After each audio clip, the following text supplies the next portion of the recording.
Are you a Star Trek fan like I am? My favorite is Star Trek TOS, otherwise known as the original series. And all fans probably recognize the Vulcan salute. But did you know that not everyone can do that famous move?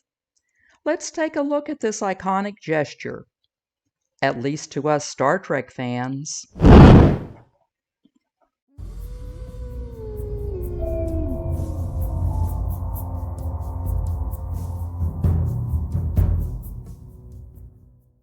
Live long and prosper.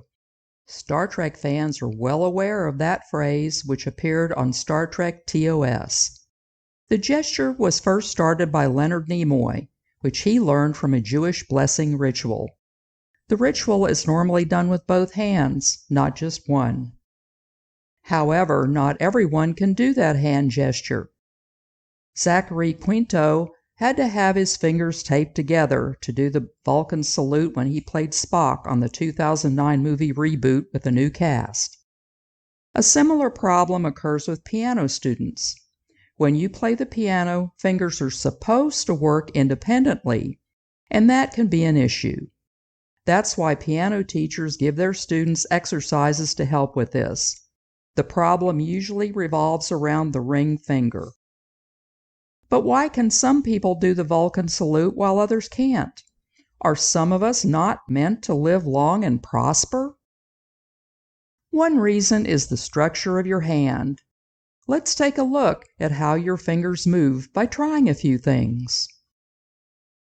Hold your hand up, stretch your fingers apart, and bend them one by one. As you get to the ring finger, you should find that it's a bit more of an issue. Here you'll see my pinky is also an issue for me.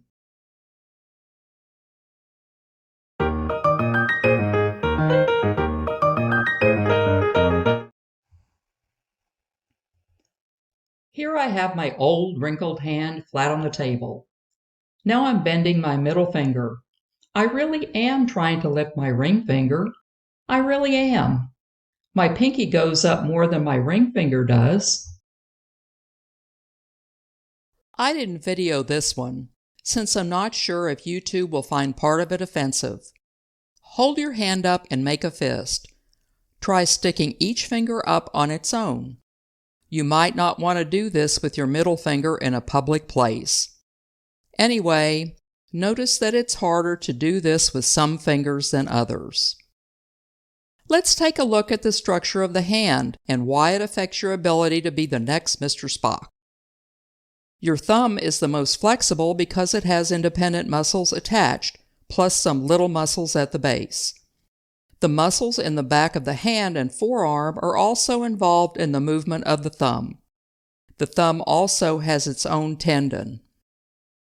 The little finger has independent muscles for some movements but relies on muscles and tendons shared with the other three fingers, so it's not as independent as your thumb.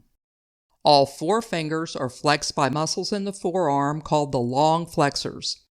The reason your index finger has the best movement of all of your fingers is because one of the forearm muscles has a separate tendon connected to it. Basically, the same muscles bend all the fingers, but this separate forearm tendon lets you bend or straighten your index finger independently. In addition, the index finger also has a separate extensor muscle, allowing you to independently point, even as you make a tight fist with the rest of your hand. Your little finger also has its own flexor tendon. All finger extensions are controlled by an extensor muscles. The index finger and the little finger has separate extensors.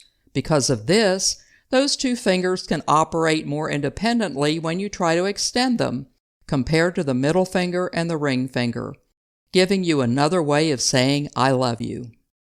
The action of these separate extensor muscles of the index and little fingers makes it possible to extend your index finger and little finger while flexing the others. In other words, hook 'em horns. The ring and middle fingers have no independent flexors or extensors. Instead, they move only with the muscles common to all fingers. That's why, for instance, when you try to stick out only your ring finger, you feel a pull in your middle and pinky as well.